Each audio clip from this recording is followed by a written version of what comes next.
Vidas humanas pueden depender de la ciencia exacta de la química. Desde el conocido banco de fluido intravenoso, sales y azúcar pasan a la corriente sanguínea, actúan a nivel molecular, de modo que las células del cuerpo puedan funcionar de nuevo. ¿Cómo podemos producir industrialmente sustancias que trabajan tan precisamente a nivel molecular? ¿Cómo mezclar las cantidades justas de un mundo molecular que ni siquiera podemos ver? Para lograr eso, en los laboratorios y en la industria, los químicos utilizan un concepto llamado el mol.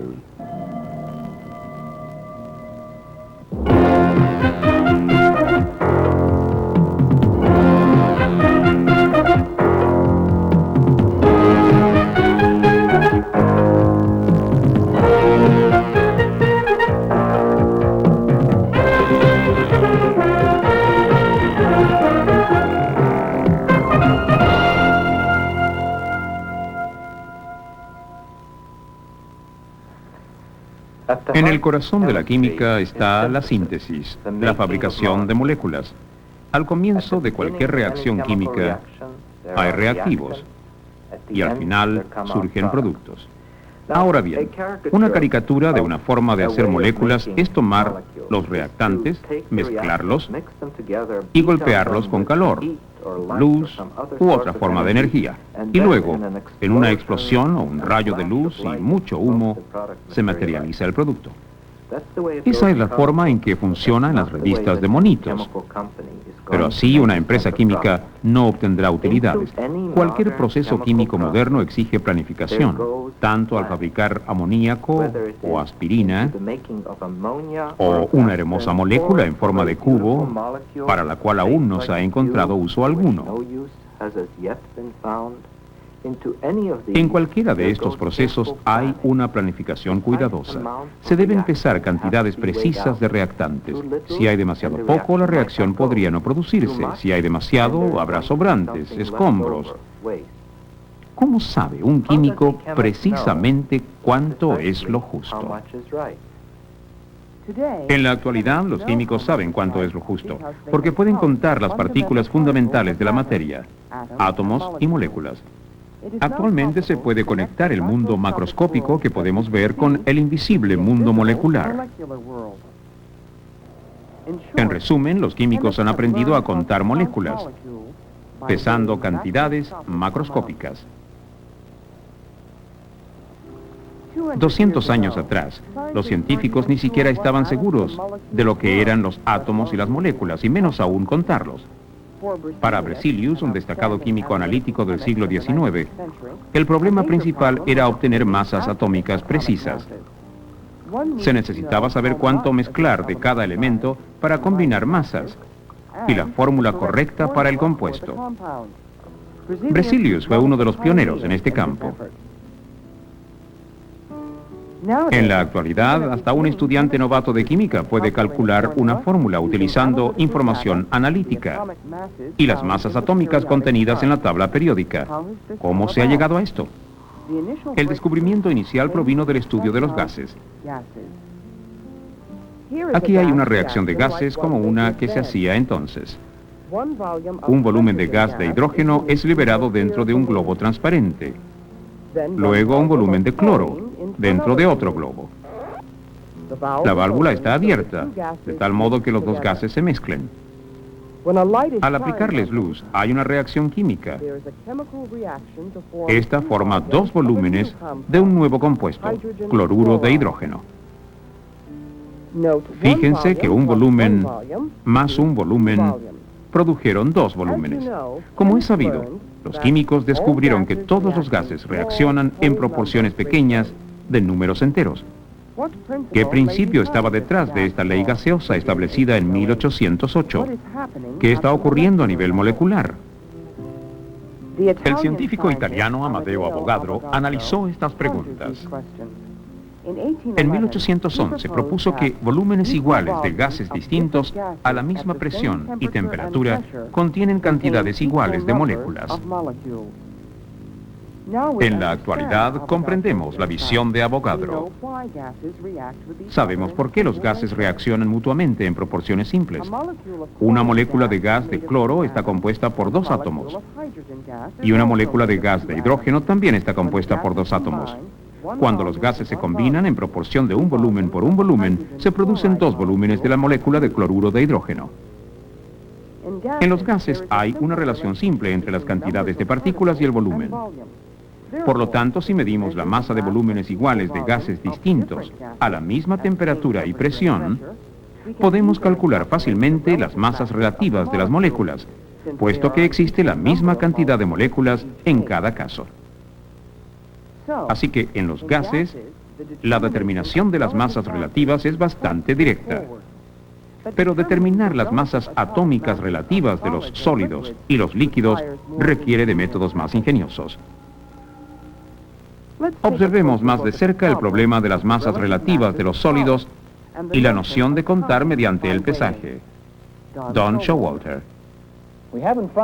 Aquí tenemos una balanza que los químicos utilizan para pesar productos químicos. El peso se expresa en gramos. Pero en vez de pesar solo productos químicos, pesemos algo que nos gusta a todos, por ejemplo, dinero. Aquí tengo una moneda de 25 centavos de dólar.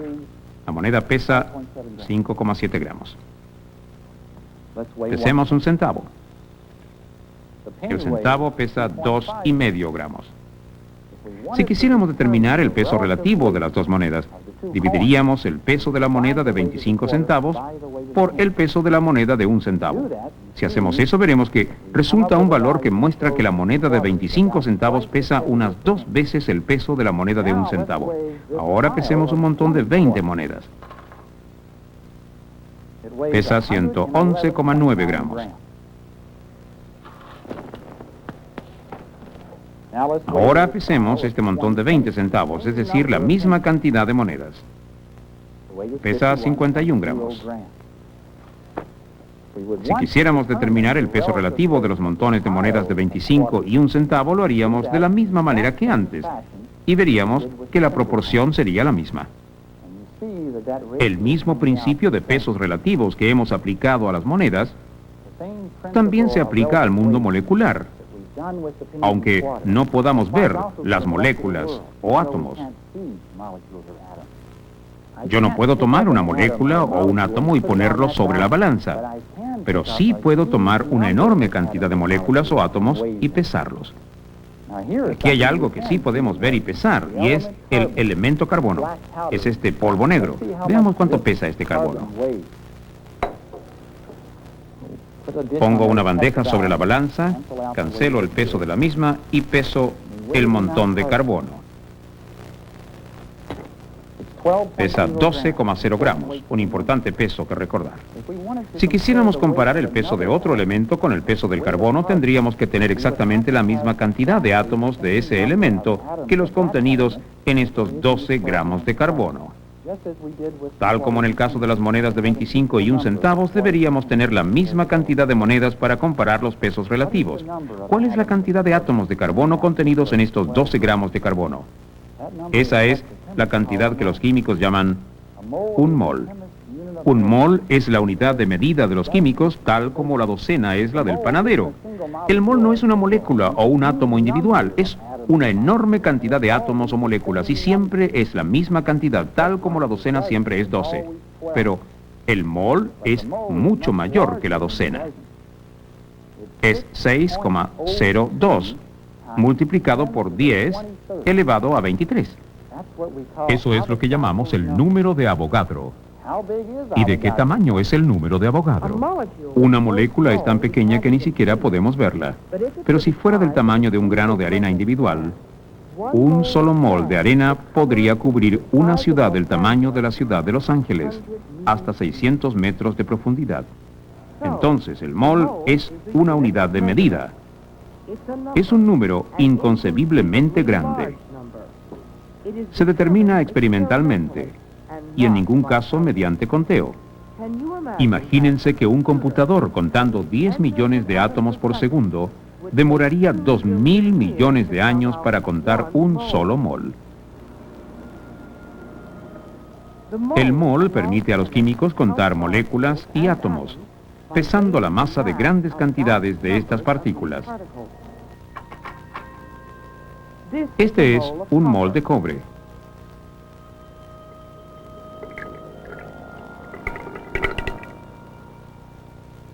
Este es un mol de agua.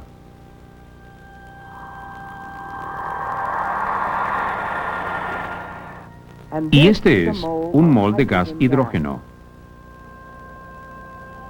Todos tienen distintas masas, pero cada uno contiene exactamente la misma cantidad de partículas, trillones y trillones de ellas, pero exactamente la misma cantidad. El número de Avogadro, un mol. La masa de un mol de cualquier elemento es igual a la masa atómica del elemento expresada en gramos. Estas son las masas atómicas relativas de los elementos de la tabla periódica, basadas asignándole al carbono una masa de 12 unidades. Usemos la tabla periódica para algunos ejemplos. Aquí está el cobre. Su masa atómica relativa es 63,5. Un mol de cobre pesa 63,5 gramos. Veamos otro elemento. Aquí tenemos el magnesio. Su masa atómica relativa es 24,305. Un mol de magnesio pesa 24,305 gramos. El mismo principio se aplica a los compuestos. Aquí hay una molécula de agua, H2O. La masa atómica relativa del oxígeno es 15,999. La masa atómica relativa del hidrógeno es 1,008. Si sumamos estas masas atómicas, un mol de agua pesará 18,015 gramos. Y así vemos cómo podemos ir de la cantidad de partículas a la cantidad de moles y al peso de una sustancia. Aquí tenemos algunos moles en vivo. Cada una de estas sustancias es un mol. Azúcar, agua, carbono, cobre e hidrógeno. Tienen pesos distintos, pero todos están compuestos por la cantidad de partículas del número de Avogadro. El mol, entonces, es el lazo crucial entre el mundo molecular visible y los elementos y compuestos químicos que podemos ver y medir. Al comprender el mol, las ecuaciones químicas que se utilizan para describir reacciones representan una taquigrafía química extremadamente informativa.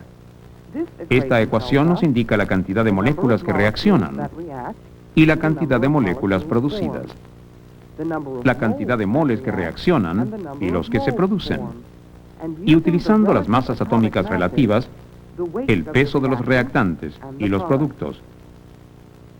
Con el mol, la química se ha convertido en una ciencia exacta y cuantitativa. La planta elaboradora de fluidos intravenosos más grande del mundo es Backus-Travenol Incorporated.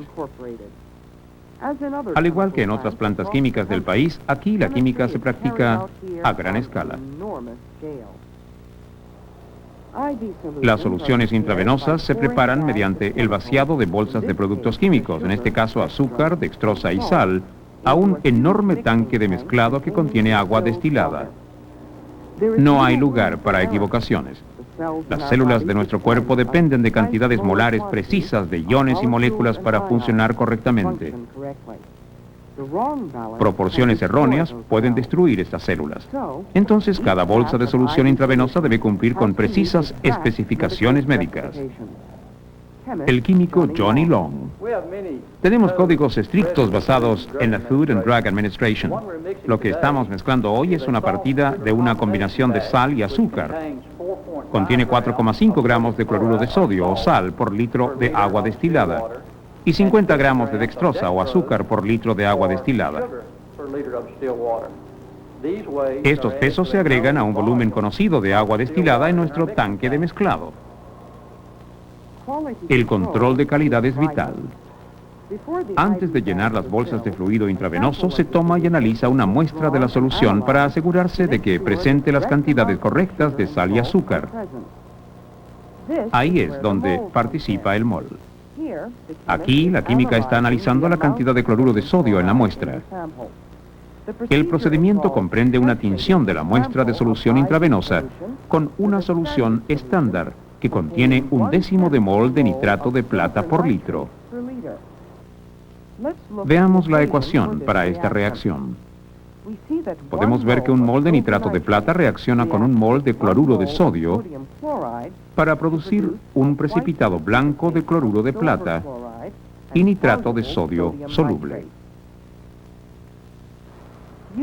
Por medio de un aparato que obtiene mediciones precisas de volumen, el nitrato de plata se agrega hasta que todo el cloruro de sodio ha reaccionado, tal como se aprecia por el cambio de color en el indicador. Entonces la química lee el volumen de nitrato de plata agregado, desde lo cual puede calcular las cantidades de moles utilizados, que iguala la cantidad de moles de cloruro de sodio presentes en la muestra. Luego, esta cantidad se puede expresar en gramos de cloruro de sodio por litro de solución intravenosa. Al compararla con las especificaciones, la científica sabe si la solución intravenosa está dentro de los límites aceptables. Si es así, la solución del estanque es liberada para llenar las bolsas de fluido intravenoso. Esta es una de nuestras bolsas de solución intravenosa. Como pueden ver, nuestra etiqueta para este código en particular dice que por cada 100 mililitros hay 5 gramos de dextrosa y 450 miligramos de cloruro de sodio. Esa etiqueta representa el proceso de mezclado y el cuidadoso análisis. Contar pesando. El mol es ubicuo en química. Nos entrega una ventana a través de la cual podemos atisbar los cambios moleculares que acompañan a las reacciones químicas. ¿Recuerdan la pregunta original, cuánto de qué?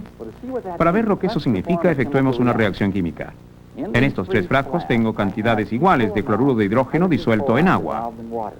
Cada una contiene 1/10 de mol de cloruro de hidrógeno. Cada uno de los globos contiene distintas cantidades de magnesio.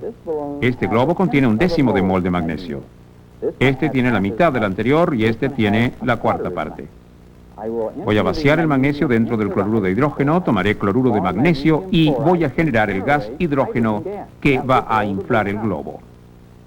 ¿Cuál globo creen ustedes que se inflará más? ¿El que tiene más magnesio? Tratemos y veamos. Introduzco el magnesio en el cloruro de hidrógeno y ustedes pueden ver que se está liberando hidrógeno. Y el globo se está inflando. Probemos los otros.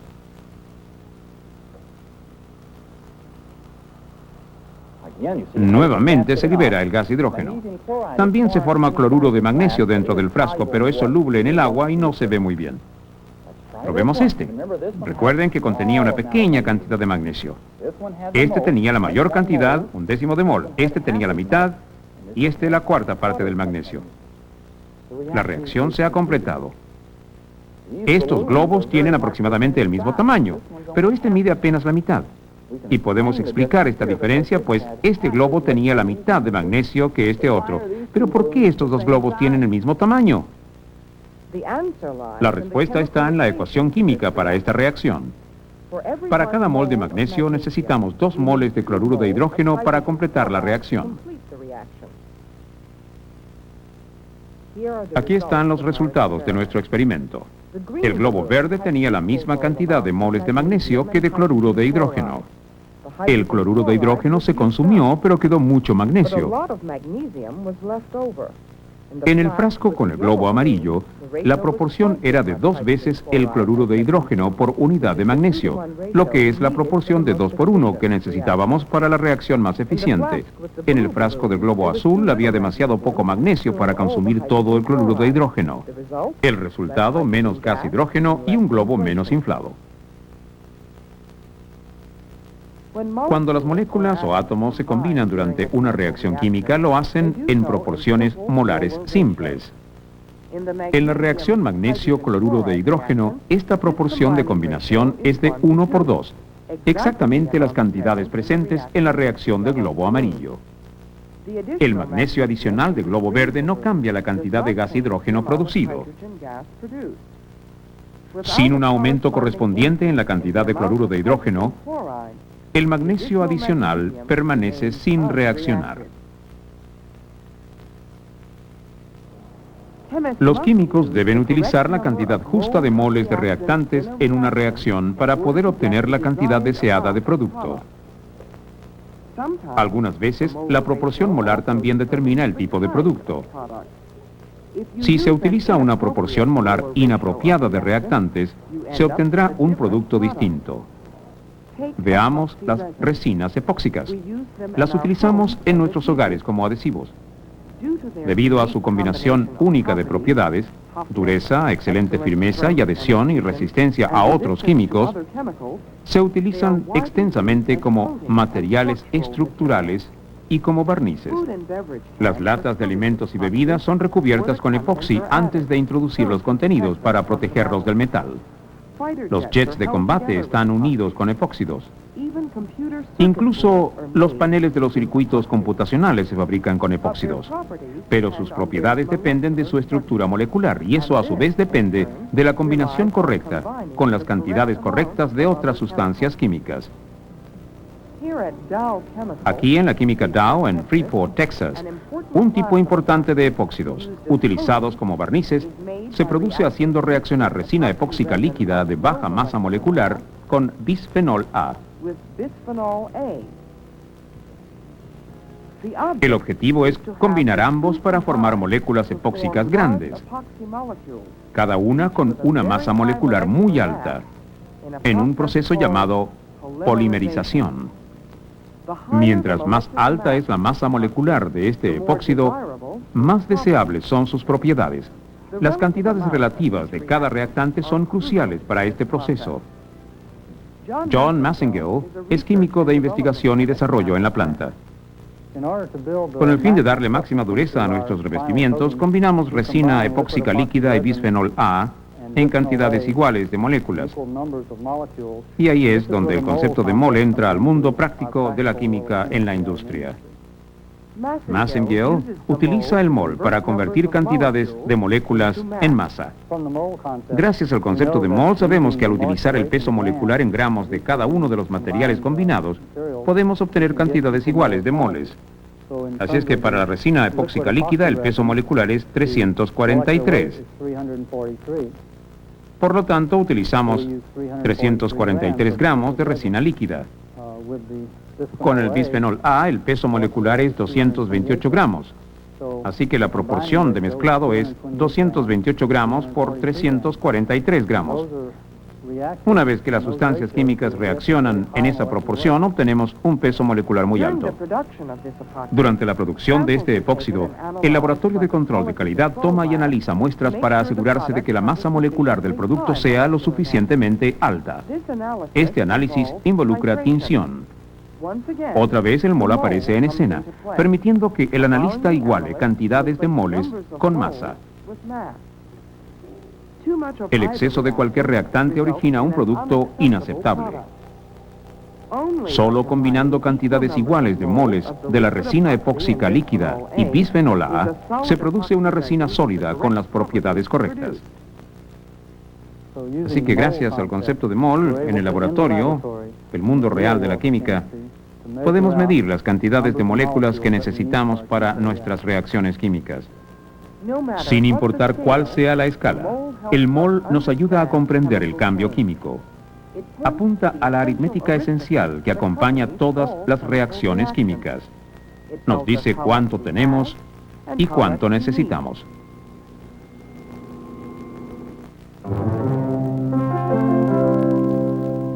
Resumen. La química moderna es una ciencia cuantitativa. Durante las reacciones químicas, las moléculas, los átomos y los iones, esas entidades inconcebiblemente diminutas, se combinan en proporciones exactas de números enteros. Los químicos han encontrado una forma de contar estas partículas, no individualmente, sino que pesando enormes cantidades de ellas. La unidad de medida es el mol, el número de Avogadro. 6,02 multiplicado por 10 elevado a 23. Ya sea un gas, un líquido o un sólido, elemento o compuesto. Un mol contiene esa enorme cantidad de partículas. La masa de un mol de cualquier elemento es igual a la masa atómica del elemento expresada en gramos. Un mol de un compuesto tiene una masa igual a la masa molecular de ese compuesto. El mol le permite a los químicos moverse entre el mundo molecular invisible y el mundo macroscópico, tanto en la medicina como en la industria, en el laboratorio o en la producción a gran escala.